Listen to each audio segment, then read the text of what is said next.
विष्णु और महेश, इन तीनों की जो देवियां हैं ब्रह्माणी, लक्ष्मी और पार्वती। थोड़ा ध्यान लगाकर सुनना। हरतालिका तीज शिव महापुराण की कथा ही नहीं है। आप जो तीज करते हो, हरियाली करो चाहे सातुड़ी करो, उस तीज की महत्वता क्या है, इस हिंगोली की शिव महापुराण की कथा में अपने को समझना है कि उसकी मूल तत्वता, उसकी महत्वता है क्या, उसका महत्व क्या है।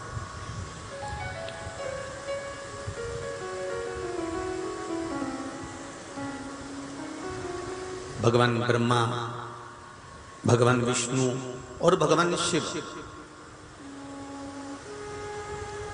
इन तीनों की जो अर्धांगिनियां ब्रह्माणी, लक्ष्मी और पार्वती, इन तीनों ने तप कर कर, साधना कर कर ब्रह्मदेव को, भगवान विष्णु को और भगवान शंकर को प्राप्त किया। और तीनों ने प्राप्त कर कर तीनों देवताओं से वर मांगा कि वर हमको ऐसा दीजिए कि हमारे तप साधना का फल नारी को तीज के दिन प्राप्त हो जाए। अब देखिए जरा, एक ही व्रत से, एक ही उपवास से उसको संपूर्ण तप साधना का फल प्राप्त हो रहा, संपूर्ण तप साधना का फल उसको मिल रहा है। मात्र एक व्रत से, केवल एक व्रत कर रहे हैं, संपूर्ण तप साधना का फल उसको प्राप्त हो रहा है। ऐसा कोई व्रत, ऐसी कोई साधना, ऐसा कोई शंभो शरण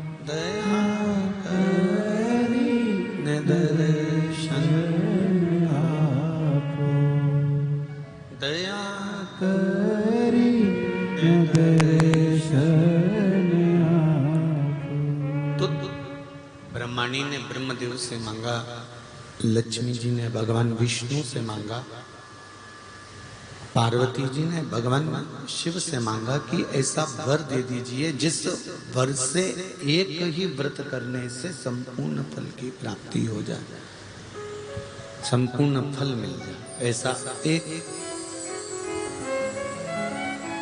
व्रत का फल दे दीजिए, मात्र एक व्रत का। अब देखिए, हरियाली तीज करने वाली माताएं थोड़ा ध्यान से सुनना।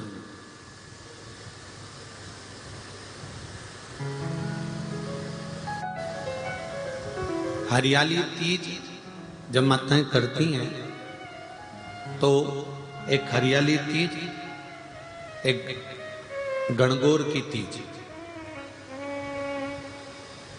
ये दो तीज के व्रत ऐसे होते हैं जिसमें जब माताएं करती हैं तो उस समय पर उमा, ब्रह्माणी और लक्ष्मी, इन तीनों की आराधना का फल उसको केवल एक व्रत से प्राप्त हो जाता। अब देखिए दूसरा, सातुड़ी तीज।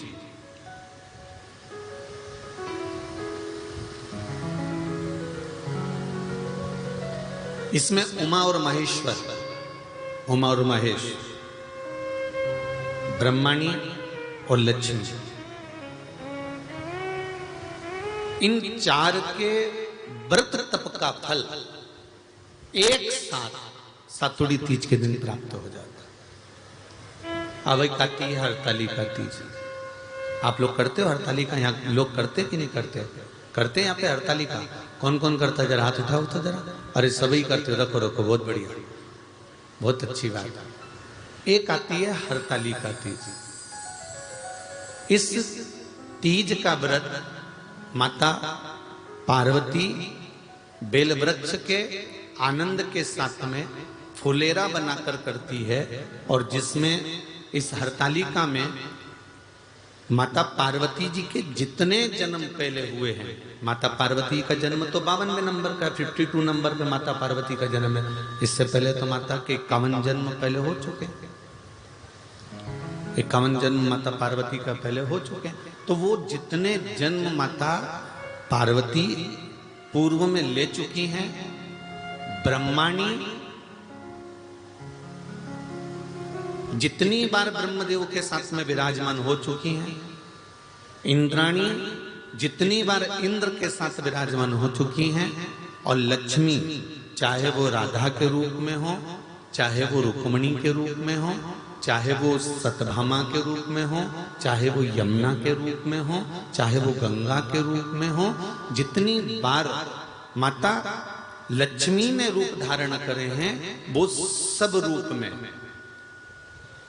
और माता पार्वती अपने सारे रूप में, ब्रह्माणी अपने सारे रूप में, लक्ष्मी अपने सारे रूप में इस हड़तालिका तीज के व्रत को करने के लिए आतुर रहती हैं। और इस व्रत को कर कर एक दिन में ही संपूर्ण विश्व का जितना तप है, साधना है, उपवास है, सबका फल एक साथ एकत्रित कर लेती हैं केवल एक व्रत में, हड़तालिका तीज। अब एक बात ध्यान से सुनिएगा, सारे व्रत आपका अगर स्वास्थ्य खराब हो गया तो आप व्रत छोड़ सकते हो। जितने भी व्रत आप लोग कर रहे हैं पूर्व के, सोमवार, मंगलवार, एकादशी, छठ, पंचमी, चतुर्थी, अगर आपका स्वास्थ्य खराब है तो आप उस व्रत को छोड़ सकते हो, सारे व्रत को छोड़ सकते हो। पर तीज का जो व्रत होता है, हरतालिका जो व्रत होता है, ये व्रत एक बार लेने के बाद जब प्राण छूटते हैं तभी ये व्रत समाप्त होता है, अन्यथा बीच में ये व्रत समाप्त नहीं।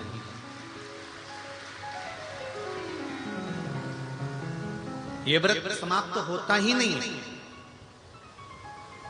अगर शरीर से नहीं बनता कि अब हमारी अवस्था हो गई, अब शरीर से नहीं बन रहा है, तो भले एक पहर की पूजन कर कर, एक पहर का नियम धारण कर कर, एक पहर का स्मरण कर कर, एक पहर का पूजन व्रत धारण करो, और उसके बाद में भले आप थोड़ा सा जो भी आपको लेना है वो कर लो, पर इस व्रत को करना ही पड़ता है। इस व्रत का नियम ही यही है।